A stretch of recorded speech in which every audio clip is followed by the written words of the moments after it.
All right. Hello and welcome. Thank you for joining us. My name is Shuchi, and I'm delighted to co-host this Ventures at Now conversation with my dear friend, Kat McDavitt.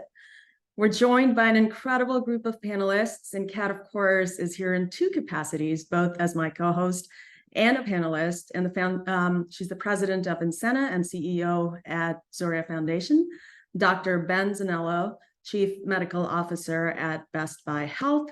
Dr. Kei Nakagawa, Director of Innovation at Digital Collab at UC Davis Health, Niken Patel, founder and CEO at Neuron7, and also the newest addition to our ventures portfolio at ServiceNow Ventures. Welcome, Niken. And last but certainly not the least, my colleague and our GM of Healthcare Life Sciences at ServiceNow, Mike Lucy. Thank you to our audience for joining, and tell us where you're joining from. Say hello in the chat.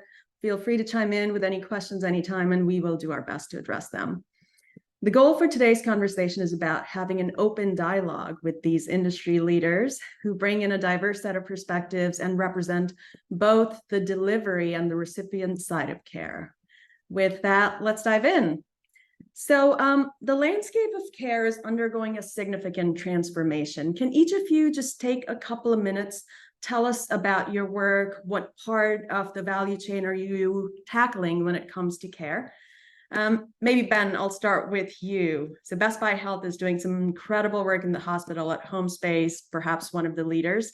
Can you tell us what that entails and why did Best Buy choose to get in this space? Yeah, absolutely. I am not wearing a blue shirt, so I am maybe off brand, but I am also trying to reflect that Best Buy's presence in healthcare is not about ensuring that the TVs are operating in your skilled nursing facility or hospital, that we're in fact enabling care with our health system partners. And what does that mean? I think a lot of people are aware of Best Buy's presence in the home, whether it be TV, Wi-Fi, the Geek Squad delivering technology to the home. We have now brought that paradigm into healthcare, which is the idea of doing complex care at home. So going beyond wellness and the watch you wear and into hospital at home, monitoring hypertension at home, all the care continuum, all the things that you can do at home actually is a big technology and logistics component. You have to get the devices there. They need to connect to your Wi-Fi, and then you need to have a platform to take all these vitals so it's aligned with your primary care or with your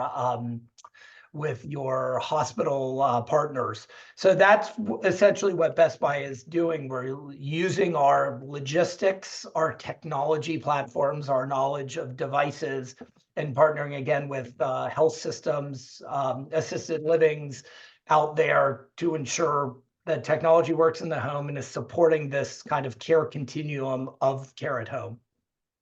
Wonderful, important work.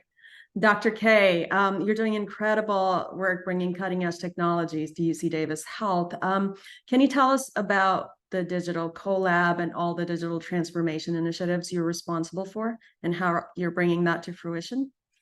Sure. So when we started the Digital Collab, as a digital health innovation hub 3 years ago, we really start to see that uptick in all the different digital technologies. And if you really think about UC Davis Health, many might not be aware that we cover about 60% of California geographically. And so we saw this exciting opportunity to say, well, there's already a lot of digital technologies that are happening in the hospital, but how do we go beyond the four walls of the hospital and make it a lot easier for our patients who might be 2-3 hours away driving to get care at UC Davis Health? Or even thinking about digital health equity and saying, well, there's so many underserved patient populations that are getting left behind. And we are in such a good position to be able to support those underserved patient populations by making the experience a lot more equitable and inclusive. So when I think about technology and when our digital collab at UC Davis Health thinks about how do we find the right technologies, we actually think a lot more about the experience. Whether it's AI or remote patient monitoring, we're at a point in time where it's so important for us to look at the different types of experiences that we can deliver and we have to deliver, right? Whether that's at a home that's 3 hours away, a trailer home, even the unhoused patient populations. That's really, I think, where the exciting opportunity is that we're about to embark on. And that's where the Digital Collab is working across the entire health system to understand these problems and work with clinicians and staff to make those new models of care a lot more feasible and possible. Wonderful. Excited to unpack all of that later in the conversation. But Kat, tell us about Insenna and Zoria Foundation and all your amazing work you're doing in the rural and maternal health space. So,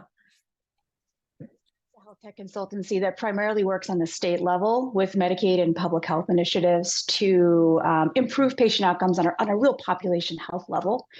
And so what that means is we need to work with states and communities to find good partners like providers like UC Davis, like Best Buy Health, right? They're going to come together and do more than just deploy a technology service and actually make it work. We also primarily are working with communities that you would consider underserved for various reasons. And in many cases right now, our work with the states is in rural communities. So we're working on a very large statewide initiative for Nebraska on maternal health. Very rural. Not sure if you've been to Western Nebraska. There's not a lot of rideshare services and other things like that you would typically see being used in an urban environment. So our job is to go in and look and see, okay, like what do we really need to serve this population? Every state's different. Rural is different than urban. They have very different, distinct challenges that both can be underserved. So that's our job, and that's our team's job. And then Zoria Foundation is a 501c3 nonprofit public charity. We give out cash grants to women working in the healthcare industry to primarily for childcare and caregiving to keep them in the workforce. So a lot of Insenna is involved in Zoria, and a lot of that is because we believe that technology, though we are a health tech consultancy at Insenna, we do believe that you need people at the end of the day to make a lot of this stuff work. So Zoria is our part to keep women in the workforce because 80% of the healthcare workforce is women. So that's us giving back and doing our part. thank you for all your work. Really important. Niken, speak to us about Neuron7. And you mentioned this concept of resolution intelligence. What is that? Sure. So Neuron7 is one of the tech enablers, right? Leveraging AI and NLP so that we can help you guys do all the excellent work that you are able to do. Mostly around, enhancing the patient experience as well as enhancing human productivity, right? How do we leverage AI to help deliver both those outcomes for you? Resolution intelligence is Neuron7 kind of taking making a claim that we can take your data and your people to deliver what is the most important thing in service and customer service, which is delivering resolutions to when there are issues, incidents, work orders in the whole customer service and field service domain. So what we are doing is we are trying to look at a couple of challenges that this industry faces, mostly in terms of less available clinicians and people with highly skilled and with high skills to enable this environment.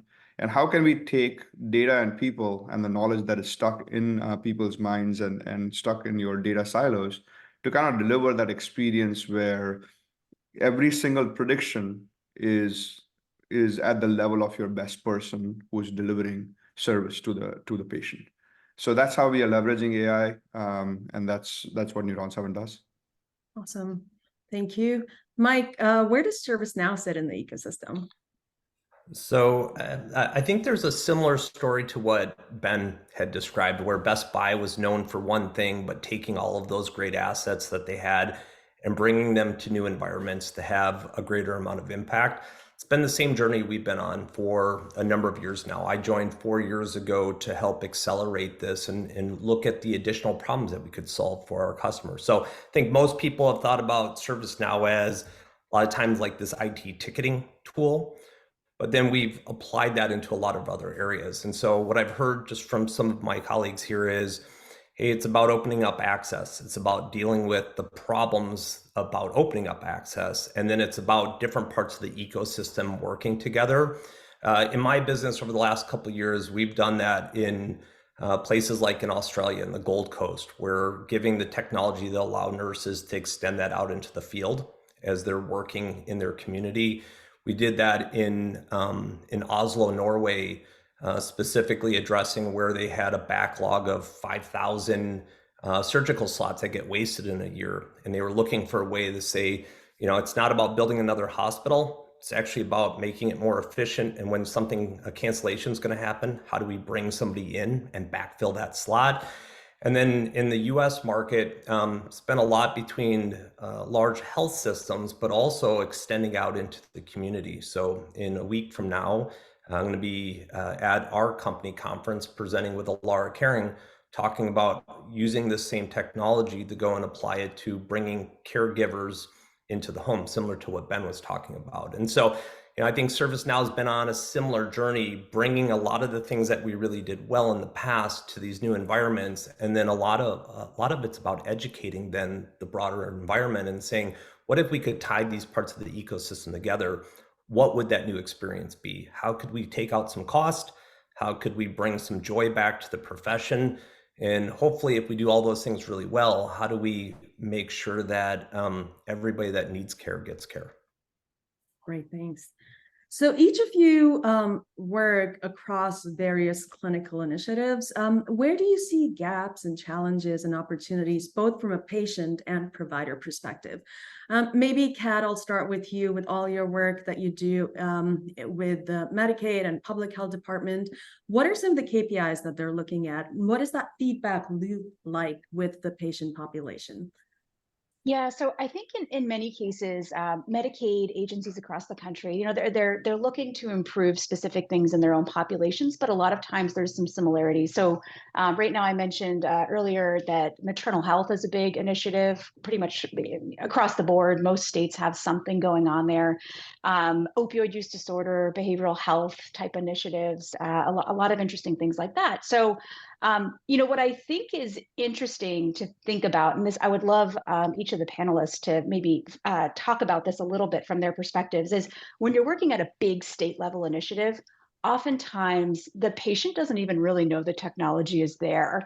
And I think each of you have some perspective on that. How do you make this journey easier on the patient? How do you make it almost invisible so that they're still getting the care they need, but you're taking the burden off of their own actions, which in many cases, they simply don't have what they need to complete some of those some of those various steps that we all read about in medical journals and things like that, right? And one example is the work that I was talking about in Nebraska, and this is actually in several states right now. But it's a simple alerting system that has a lot going on the back end. That if a pregnant mom shows up in the emergency department and there's no history of her having been pregnant before, and she might be 3-4 months already along, a simple alert that goes to an FQHC, that goes to an MCO, that just says, hey, your member is at this emergency department. She's pregnant and it doesn't appear that she's received care so far. And then just letting that MCO know that there can be a social worker or a care manager deployed to help get her the care she needs, right? All that back end stuff the patient doesn't see. She just knows that someone is now trying to help her, right? And I think each of you have really cool stories about that there's a lot going on in the back end, some really cool, innovative stuff, but not necessarily something that everybody sees. So I'd love to hear about that if you all are willing to go for it. And Kay, I know you have shared some of this stuff previously at UC Davis. I'd love to hear what you think about that. Yeah, I mean, I can't agree more, Kat, that, to deliver the magic, so much work has to happen behind the scenes, right? And it also has to happen so much more collaboratively with not just your organization, but a lot of the different community-based organizations, state, federal work as well. And so just to be really concrete, I see, Shuchi, you're asking, what are the opportunities, gaps? I think the opportunities are only increasing very drastically, but then with that, the complexity is increasing. And with that, we're seeing a lot of gaps that a health system may not have the expertise to solve, which is why we're working with Best Buy Health. We're working with ServiceNow, because one of the biggest challenges is actually the logistics and the operational part that is completely getting blown up in terms of what we're used to having to do in traditional healthcare supply chains to being able to deliver care outside of a highly regulated environment like a hospital or a clinic, right? You're thinking how do you do remote patient monitoring, again, in a mobile home versus a 2-story home in rural, Northern California? these are really interesting challenges that you just can't solve alone. And that's where we need to partner with the right people to first leverage their expertise and decades-long experience in the space, and then stitch it all together. So one concrete example is, we're working with Verizon and the Sacramento County Jail to address recidivism. So we're giving free smartphones to patients who are getting released from jail. And a lot of times you don't even know when somebody's going to get released from jail, because it could literally be 2 a.m., right? Or like 3 p.m., you have no idea. And a lot of them don't have actually cell phones or cell phones with viable connectivity. So just to make a simple cell phone that's free and giving that to them required so much collaboration, coordination with Sacramento County Jail, a federally qualified health center, the psychiatry department at UC Davis Health, and Verizon, and even IBM, who manages the mobile device management. All of that had to be worked together, and it was a more focused project funded by the congressional earmark. But when we think about that complexity as a blueprint for what we need to do across hundreds of thousands of patients, that's where I find it really exciting, but also extremely challenging, right? To be able to figure out what are all the things, what are all the blind spots. And that's where I think working with CBOs and the companies like Best Buy Health and logistics kind of on the internal side with ServiceNow really allow you to have a successful program where you're ultimately indexing on improving health outcomes at the end of the day. Absolutely. Thank you. Dr. Ben and Nikin and Mike, how are you, each of you, thinking about this and partnering perhaps with the health systems or other stakeholders in the ecosystem? Yeah, I think the word came up that is, I think, such a critical part of this, which is just the access issue, which is how do you make healthcare easier to access. Kat actually skipped ahead and went to experience. She both wants it easy to access and like a seamless experience, which is an extremely high bar, but one we all should focus on achieving. I mean, the access piece for me is really interesting because you have it essentially on both ends, which is people not able to get primary care appointments to do preventive care. So then relying on urgent care, emergency rooms for a lot of their care. And then you switch into a different access issue, which is, how long is the wait time in the emergency room? And are there any hospital beds for you? And of course, this is not simply an urban issue or rural issue. They both experience it, whether kind of Nebraska or New York City. So I think by figuring out that logistics piece that Kay talked about how you get the kind of right pieces of hardware to the home and that it actually works so that it blends in with the rest of their care. Because that's, I also think, a big part of this, which is you're maybe helping someone temporarily if you focus on just one part of their healthcare journey. You really need, back to Kat's point about experience, it to be seamless with the rest of their healthcare. It's not just your Apple Watch sitting off to the side, telling you your heart rate looks good. It's actually getting to your primary care doc who can opine on it medically. So I think that's kind of one of the hardest parts here and one of the most interesting, which is how do you deliver all that stuff to the home, get it working on someone, get it attached to the Wi-Fi, and then deliver it to their providers that can act on it in context of their health. Our probably most, I think you asked for a specific example. One of our active projects is with Geisinger in rural Pennsylvania. And I think we mentioned maternal health on a gestational diabetes project, which is, this is a certain period of time where they are pregnant. I think we're all comfortable with that period of time, and monitoring their new onset diabetes. But we also recognize that new onset diabetes during pregnancy actually carries on often beyond the birth of the child. And this is important information going into that mom's primary care and potentially into the wellness of her newborn. So with Geisinger, they're essentially using Geek Squad to deliver this technology in the home. But importantly, it's not going to a third party. It's going to their maternal health experts. And then all of that data is then being shared post-pregnancy. So I think breaking kind of down access and creating better access, but also doing it in context of that continuum of care, I think is really exciting. Ben, can I stay with you for 30 more seconds? Could you speak about Geek Squad? Is there an element of upskilling them when it comes to healthcare? Yeah, I think a lot of people have the idea of Geek Squad as your kind of potentially nerdy grandchild coming over to your house and helping you with Wi-Fi, and that essentially is being outsourced to Best Buy. And that is essentially true. In this case, we take our Geek Squad members in various areas and train them up so that they actually know how healthcare works and how devices work. And this has been incredibly critical when we think about the role of the provider in the home. Traditionally, we are sending healthcare workers, often visiting nurses, into homes who are really good at providing care, but of course are also supposed to ensure that the devices on a patient are sharing Wi-Fi. So adding this Geek Squad element where these are technology experts, but in this case, they actually are comfortable touching patients and having kind of that healthcare relationship that you can do at a far greater scale than you can do with the unfortunate limited number of nurses we have out there. It's also, back to Kay's point earlier, there's all these interesting problems you run into that you need to solve. So one in the rural population is with Geek Squad is making sure that we have a group proximate so that we're not spending all the time driving to a patient. Fortunately, Geek Squad is national. We have someone within miles of 95% of the country. We're fine there. But then when we talk about our deployments in Manhattan, you start to wonder about how many parking tickets is it okay for the Geek Squad to get as they're deploying healthcare. So again, different considerations in different places. Thank you.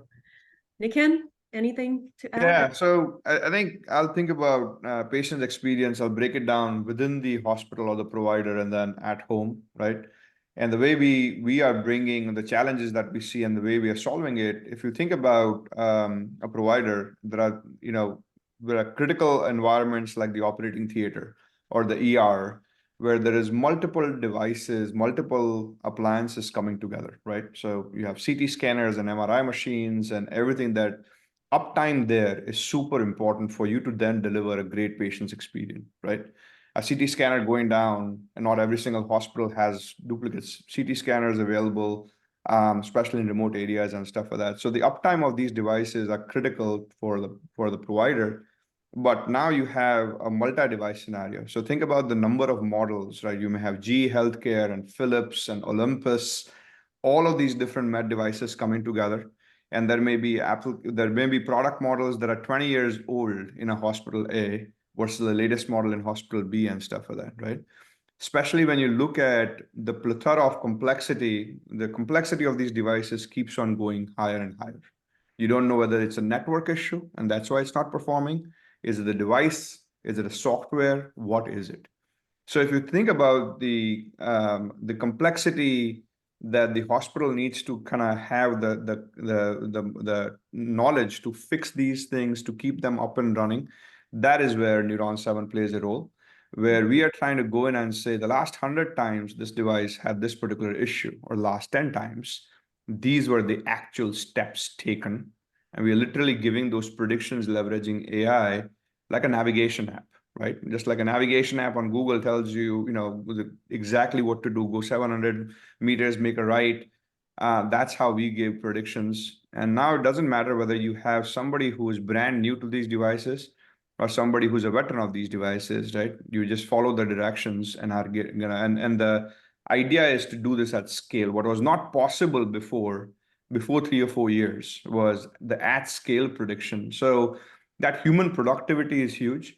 And then when you go from the hospital to self-service, as we call it, at home, or to people that may not be that technically savvy, the same thing happens. Like, can I go look at the data, let them search, let them do this themselves instead of always depending on somebody to come to their house, right?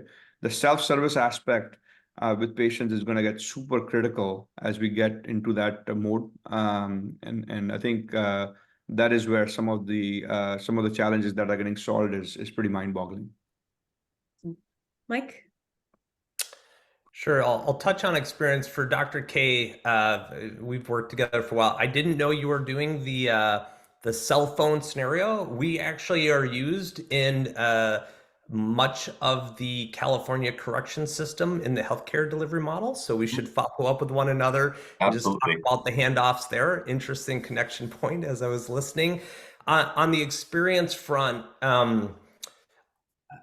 I think there's a number of ways to look at that. From our perspective, as we laid out our strategy and built against that, our belief was things are going to become more and more decentralized. And the areas that they'll become more and more decentralized will be any country that likely hasn't had a significant war in the last 50 years. So they're all benefiting from a population that's getting older and older. And it puts this new burden on the country. And when I'm in, when I'm in the EMEA area or Australia, New Zealand, or the US, we all have the same problems. I mean, we use different words for them sometimes. Sometimes somebody will say it aged care versus, senior versus this. But the idea of how do we organize a bunch of people? How do we get better data coming out of these things so we can treat them more proactively? How do we do it in a cost-effective way? And then how do we connect the ecosystem together? Everybody's got the same problem right now. And so I tend to look for how have I seen others trying to solve it, and where are there sometimes stories of inspiration on where something's coming together, right? And I'll touch on that experience piece and go back to access for a second. I mentioned Alara Caring as one example. This is where Alara Caring had a vision for how they wanted to provide care in 5 different states. And that vision was we want to Uberize the model. And Uberize the model was, we know there are people out there that can provide care. We know there's a lot of people that want care. How do we connect those things together?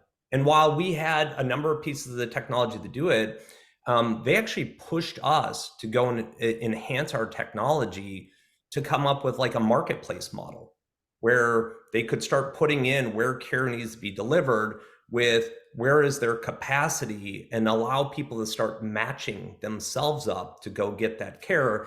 And this is where I think, like, okay, who does that change the experience for? Well, one, we get better at sending people out to homes that match who they want to come into their home, that can speak their language. Maybe they would like, one gender versus another gender or something else, but it's more of their preferences. So I think that one changes the experience.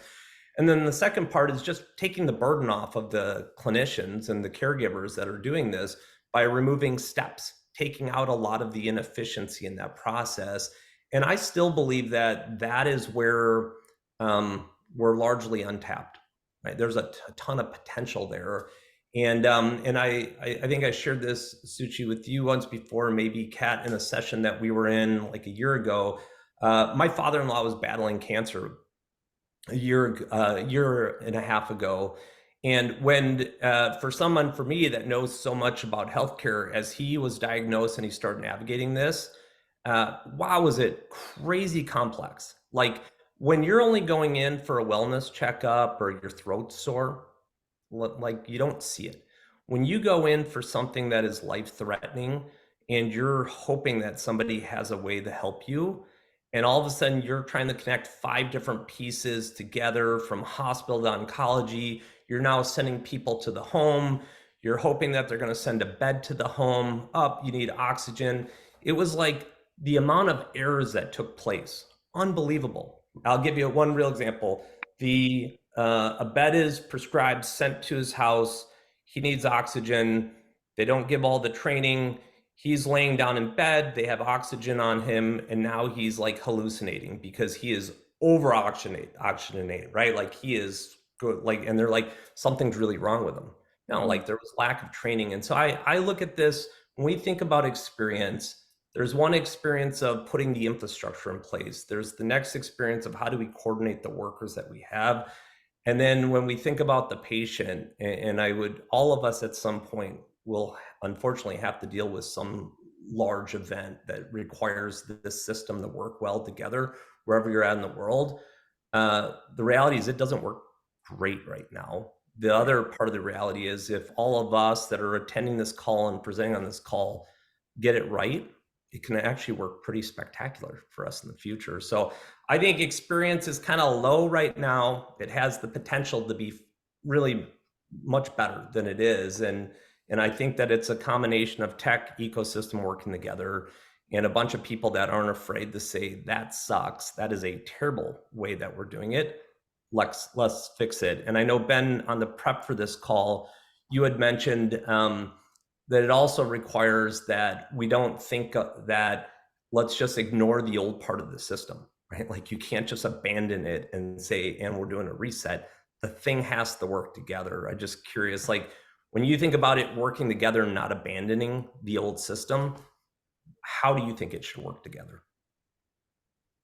Yeah, I think this has now come up a couple times, which is kind of the best possible patient experience, but also the best possible provider experience. I think ensuring that the data flowing from the home, for example, is available in their EMR alongside the most recent hospital data, and that when they prescribe something, when they say, you know, again, the classic primary care scenario, which I do several times a week, is, you know, monitoring somebody's blood pressure and saying, hey, you likely have hypertension and I want you to get a blood pressure cuff and I want you to write all these numbers down and bring them back to me. And that's far more effective than the one time you see them every 6 months and doing their blood pressure within the clinic. So you say all of this and you expect the patient to then bring themselves, hopefully to a Best Buy, to purchase a blood pressure cuff, et cetera.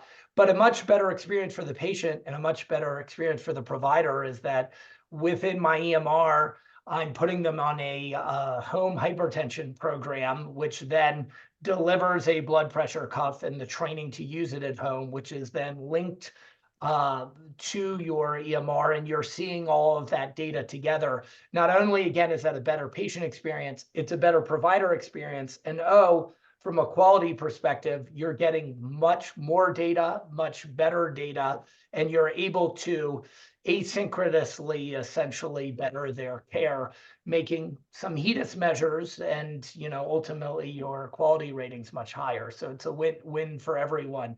I'm bringing that one up specifically because I know we're working with Kay and UC Davis on it, and I'm particularly excited about it. Yeah, and I think another key piece of this that we're trying to think through is how do you actually use logistics and automation to enhance the human touch?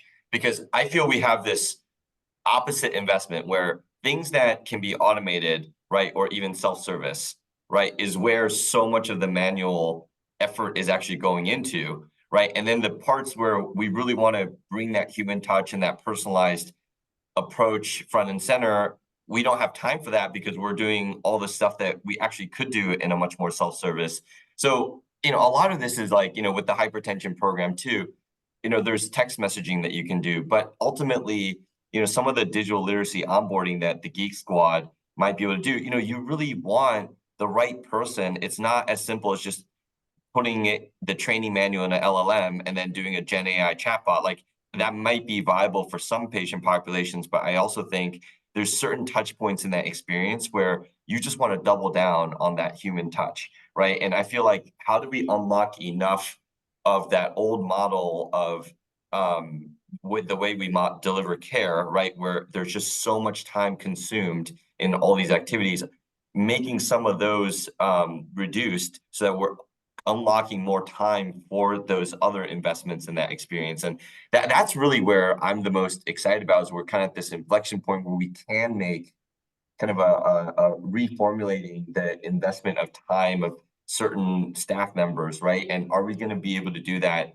very intentionally? You know, I'll throw a random example, but, you know, I'm Japanese, so I think Japan does a really good job of being pretty intentional with their technology. So when you go buy ramen, you're literally like going to a vending machine, you know, even if it's a ramen restaurant, right? And you're like clicking, you know, what you want beforehand, because they're like, we don't need somebody to take that order for you, you know, when you're coming in to buy the ramen. But when you're getting the ramen, it's still very much delivered by a human, right? And I think there is a certain experience to getting it from a human rather than like a robot delivering it to you. So I think there's a lot of lessons that we can learn in other industries, right? Or even like other countries where it's like, how do you really be intentional with the technology to enhance that human touch? So that's something that's really fun to work together in this group, to figure out.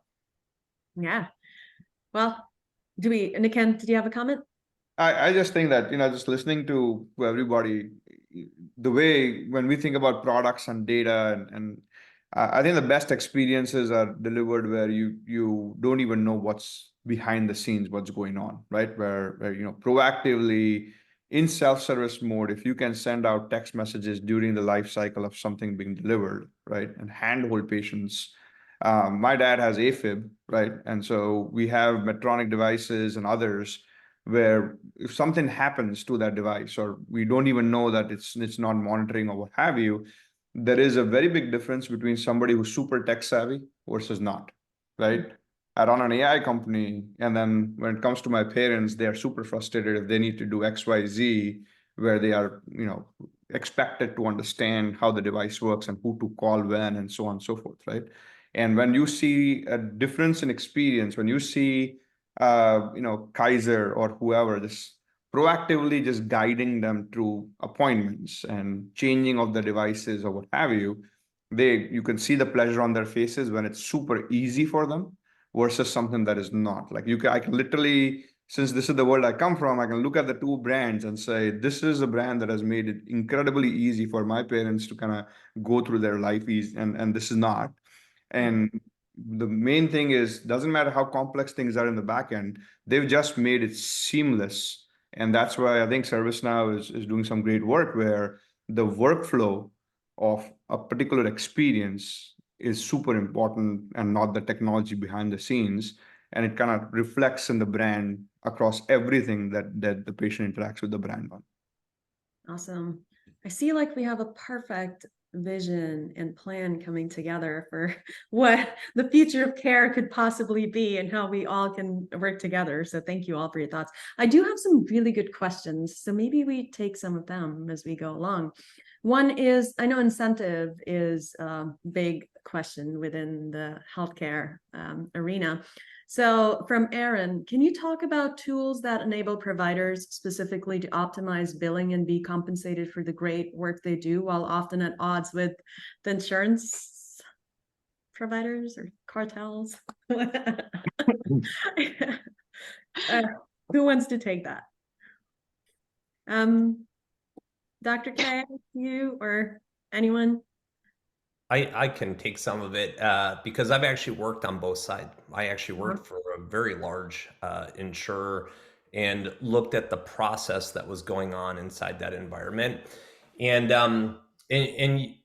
also get to see a lot of insurance companies around the world. You'd be surprised at how much work still, when things aren't going well, let's say on a claim, where that work tends to go into like Teams or Excel spreadsheets and other things like that. Spreadsheets still exist in a lot of these areas.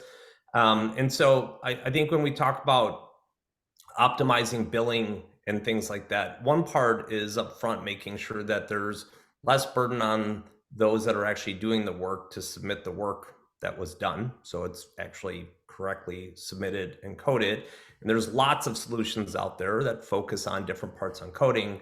I think the other side of that is making sure that the burden on the insurance companies to handle all of those requests coming in are reduced. What I think will happen when we talk about the future here is the notion of call centers and so many people sitting in there and picking up the phones. If you've ever been in I remember I was in a rev cycle shop, so a rev cycle management organization.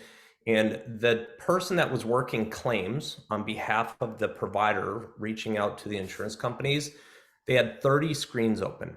It was all the different companies they worked with. They would batch up all their work and then they would make a call. So imagine a whole day where you have an endless supply of requests coming in, you're batching it up and you're hoping somebody will pick up the phone. And when they do, say, I need to talk through these next 5 with you. And versus a world where we start leveraging some of the AI, right? Like this is where I think in customer support and like providers calling in insurance companies for the day-to-day tactical stuff and the operational stuff.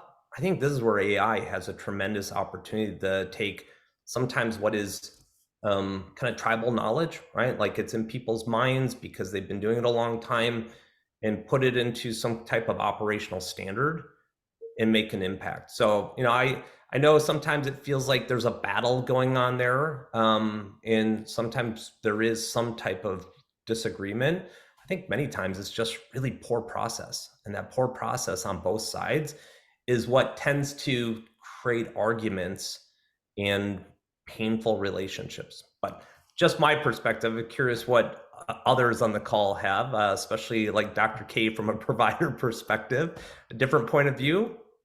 Yeah, I agree with everything you said, Mike, and I think there's a lot of low-hanging fruit in this space, actually. We make it hard for everybody, which then ultimately creates, it's a very suboptimal revenue strategy, right? When you make it hard for patients to actually pay the bill, right? I think there's so much that we can do that would make that process a lot easier. It's like, Amazon, like making it impossible for you to pay after you've added things to your shopping cart, right? Like that doesn't happen. So there's so much around text messaging or patient portals that can really make that process a lot more fluid. I think internally from the health system side, we also are suboptimal in the coding, right? And we require a lot of manual effort in terms of getting the optimal billing to the patient as well and to the insurers, right? So there's a lot that is, again, to your point, Mike, processes that are somewhat antiquated, right? And if we can make the experience better for the people who are billing and paying, then it's just a lot less effort that has to go in terms of dollars that can optimize on the revenue. So I see this as a big win-win that technology can really enhance or streamline a lot more. And if I can give a plug for the US government here, which is that their kind of role in this is so absolutely critical, to state the obvious, which is there through Medicare, and then at the state level, Medicaid reimbursement drives so much of this innovation. And it often is filling the gap where we're not sure exactly how it's going to work. We have to build the model of care. We have to learn what the levers are. And that kind of air cover that government funding gives to all this is so important. And we already have the practical example of chronic care management in the outpatient space, and kind of the new care coordinator, or not so new anymore, care coordination billing, and how this created a focus on the ambulatory care continuum and care at home. We have the hospital at home waiver that came through during COVID, which not only was critical for COVID, but has sparked tremendous innovation in hospital at home. And it's driving, that CMS waiver is driving most of the hospital at home projects. And may I put in a shameless plug that it get continued by Congress for all of our customer base that are utilizing it.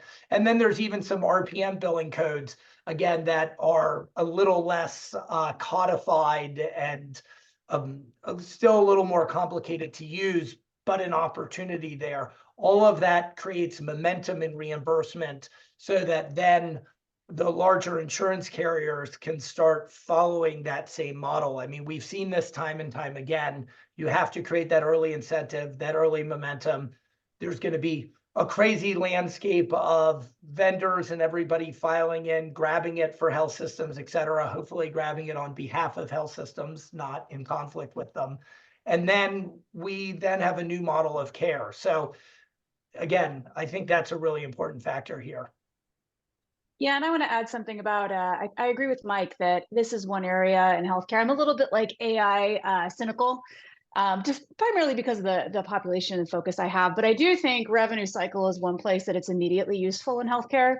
I also think there's been a lot of conversation about freeing up staff, freeing up the healthcare workforce to do things that actually matter. And as an example of a federal level initiative, there's the CCM billing program, chronic care management. There was just an article, I think, last week from NPR saying very few providers actually take advantage of that. And one of the cited reasons is because it's out of workflow, it's hard to get started, and they don't have the staff to do it. And like, think about that. If we can free up some of the revenue cycle effort with AI or other enabling technologies and focus on cool things like that, that actually really can make a difference for patients, that I think is useful and meaningful. Awesome. Well, since we're on the topic of AI, and no conversation is complete without the mention of AI, let's maybe quickly, before we go back, there's a bunch of other questions that I'd love to take, but can you separate perhaps hype from reality? What are some tangible examples when it comes to integrating AI into some of the use cases, from a positive impact on care delivery? Anything that's top of mind? Where's ROI being generated? Just separate hype from reality for us. And then Nikin, maybe I'll start with you there. Yeah. Well, starting with Kat, I need to be part of the journey of making AI skeptics into AI believers, I guess, right? And I think the biggest thing there is really accuracy, frankly, right? So if you think about it, where can we, to Mike's point, if we can make the human productive in the journey, right, of patient care and experience, then we might have done our job. So, whether I can now help somebody take on 5 cases instead of 4 a day, right?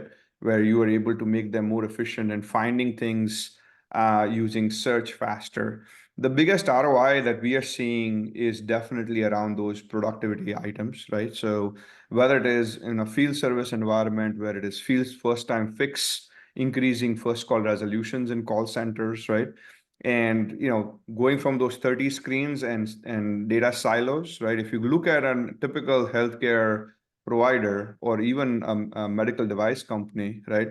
They have tons and tons of data in all the different silos, and AI can actually work across that heterogeneous data sets, present something that is meaningful in terms of a prediction to the person who's then delivering value, right? So if I can provide a prediction to the nurse who is struggling with the device, if I can provide prediction to the patient in a self-service mode, right? Everything in that entire service continuum, right? If I can add value and provide accuracy of predictions, that's AI coming to your rescue. And the ROI is absolutely there when the accuracy is there. It's also the belief or the user adoption of AI and technology is completely dependent on how accurate you are. If you're going to get the first 20 times you use something and the results are not accurate, I love giving the Google search engine. We were used to a multitude of search engines before, maybe Yahoo or whatever, and then everybody migrated to the Google search engine because you saw something that you could find stuff that was real, was accurate, and so you said, okay, this is indispensable. And I think that's exactly how it's going to be in the future, right? So, Kat, starting with you, maybe you can take things offline, but we're going to get into some real mode where it's going to become accurate, it's going to get adopted, and it's going to be seamless in the experience everywhere. That's what I believe. As long as you're not slapping AI nurse faces on the internet and charging $9 an hour for them, like, I'm totally here for this schooling, Nikin. Yeah. No, and I think the first thing we need to do is stop just adding it in every breath and every use case. It drives me absolutely crazy when people just slap an AI when there is no reason for it to be there. Hey, this is a simple analytics, or this is something that doesn't need. It just needs some rules and stuff like that. I think we are definitely in that hype cycle, and we're gonna get out of there and come up with something real and tangible soon. Okay, I think though part of what you were saying is when it's in the context of you wanted it to help you. I have 3 teenagers. I can tell you, like, I think I'm kind of like AI to them when I'm giving them advice that they did not ask for, not well received, versus when they ask me for input on something that actually benefits them. And so I what I'm seeing on a number of different fronts is AI has been around forever, at least last 10 years, where people are using it in different places. I think if we want large scale adoption, we have to make sure that it's really helping people make their lives better. And I think that was what was interesting about some of the generative AI pieces out there right now is the interface changed. We actually asked the AI a question and it gave us something we wanted back. And so it felt like it was in the service of us versus somebody just telling us to do something. And so I think like I'm not like within the ServiceNow organization drawing the line on, I don't want to be an FDA inspected tool in the market. But I do want to take a lot where I talked about tribal knowledge before and all these other pieces, looking and saying, hey, you just collected a bunch of information. Would you like me to summarize that? Okay, I can summarize it. I'll put it in there. And then can we actually go and put that back into the core, exactly like the pieces, Nick, and that you have with your technology and adding on to it? I think where we can start taking a lot of great insights, bringing it together, powering the organization to make better decisions, and then removing clicks and all this other stuff from workers will have tangible benefits to patients in a lot of different ways. And it may not be just load up the end worker with more work. It may be give that end worker time back to actually make the work that they're doing more impactful, because they can spend an extra 5 minutes with somebody and ask a few different questions that maybe makes a significant difference in their treatment. Absolutely. Dr. K and Dr. Ben, both, you sit at the intersection of, I guess, technology and practitioners as well to some capacity. What do you see from how is it being embraced within the healthcare ecosystem, if you will? So, Dr. Well, K? I can say, from the Gen AI side, this is one of the first times where we're oversubscribed in terms of physicians asking for technology. And I think that's a very exciting kind of space to be in. But in order to really figure out how to actually implement what's the right technology for the use case, and Shuji, you started this with like separating the hype from reality, right? I think another flavor of this is separating the roles and responsibilities of the clinician, because over time we have created this profession that's like a mashup of a ton of different jobs, right? So you're talking gathering information, physical exam through the interview, then you have to do prediction, which is the diagnosis, right? Then you have to do the treatment and the management, right, which is much more counseling, right, and also understand the clinical guidelines. And this whole time you're also having to serve as a scribe and part rev cycle, billing expert, right? And so all of that has to happen pretty much simultaneously. And if you can actually separate these out to say, okay, does a clinician need to be the scribe, right? Is the clinician going to be the best at predicting over the next 3 to 5 decades, right? Because I think we're just kind of in that first generation of clinicians who are going to be able to use AI. So they actually have a lot of the experience in their training. But if you think about the medical students today, right, or the pre-meds right now who are going to be practicing clinicians, like there's going to be an AI that knows so much more than they do on their first day of medical school, right? So we haven't really thought about what it looks like for the future generations. And again, I'm actually thinking it's okay for prediction to be a function that an AI is better at, right? Because again, it's kind of like with Kat saying, like freeing up space. Like, how do we free up the cognitive space for clinicians to really focus on the management, the counseling, the human touch, like the parts that are the judgment and the human touch, which isn't really just a rule-based approach to caring for patients. And I think that's where we need to be a lot more intentional with understanding like the role of AI, right? There's a lot of reality to what we have already as an AI technology, as long as we're not misapplying it to use cases that, a human really should be doing, or the physician doing things that an AI should be doing. So I think there's a lot that we still need to flesh out, but I'm optimistic actually that we will be able to do this in a very thoughtful, intentional way, from policy down to implementation. I love everything you just said. I mean, I am not an AI, maybe less cynical than Kat is in AI. I mean, there are kind of moments where I will go hear a company pitch and feel like I'm listening to the segue and it's a massive solution in search of a problem. But there are some, I think, very low-hanging fruits here that have gotten physicians excited. I'm an infectious disease doc, and my brain can hold only about 0.001% of the infectious disease knowledge that everybody expects me to hold as an infectious disease doc. And I love the idea that I, as a physician, get to move beyond Dr. Google to help me unlock all this very relevant data, which again, med students are already starting to think about and want. And that's the data use case you talked about. The other one is all the other jobs to be done within the kind of clinical space, of which only 2% is the practicing of care, that AI can essentially jam itself in there and solve a lot of these kind of tedious, low-level things that everyone in the care continuum is having to do. Those are the things that I'm hoping people focus on, not some of the, again, segue. I don't know why I'm really bashing on the segue at the end of this call, but, related things where it's going to change the world, et cetera. I think it's going to accelerate care. I think that's awesome. We just have to pick the right, most relevant use cases versus the one that seem very shiny coin. Yeah, awesome. Great. Well, I see our dear friend Ritesh Patel in the audience. Hey, well, he's one guy. If you don't know him, get to know him. He's amazing. So I do want to take a question from Ritesh. How do you, and part of our conversation was about equity and access as well, right? So the question is, how do you address the increasing digital divide? Are we in danger of creating the have and have-nots of digital health at home? And will Medicare and Medicaid patients be left out or left behind in this reimagination? So who wants to take that?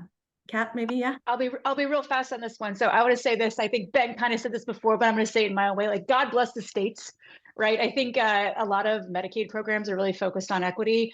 There are some health equity items being added at the federal level to some Medicare programs, or the Medicare program in general. But I think the states have done a really nice job of knowing their populations. I think it's hard to just like broad brush across the country with some of these solutions and what's working. And I saw there was another comment specifically asking, like, is this just in California? Are you guys working elsewhere? And again, God bless the states. I think that a lot of these programs are being rolled out in different areas with a lot of attention to what specific populations need. But it's different in various markets, and I think it's different because it should be. And that is with a health equity lens and making sure that different populations, urban, rural, different communities of color, other underserved communities are getting the attention, the very laser focused attention they deserve. Shuchi, if I could chime in, because I think this is a really important question around, one, we're seeing the digital divide only increasing. And another piece of the digital divide that is digital data, the data divide, right? I think when you increase the digital divide, less people can access the care through that digital channel, which also means that we're leaving more and more people out of the data sets. And as we go into this age of AI, not being in the data set is like being invisible to care, right? Like, and I'm really worried that those are the things that's going to exacerbate a lot of the health disparities, is actually not whether you can actually physically, have a RPM device at your home. It's like, by not having it, you're not feeding information and data back to the EMR systems and the conglomerate of data that we need to have, that needs to be equitable and representative of the patient population. So that's the parts that I'm actually the most worried about related to the digital divide. Ben, anything to add? Yeah, I can't believe we almost made it through the call without mentioning the expression social determinants of health. I mean, I think that's a huge piece of this. And again, in our work at Best Buy, having people available on the phone to talk through people about how they access healthcare, how they get food and shelter, security, and all of that, I think is part of that bridging the digital divide, which is focusing on that problem as much as we focus on telemetry and other more kind of acute issues. So I think there's exciting stuff in that space. We just got to do more. We can do more. We need to do more. Awesome. Mike or Nikan, any comments?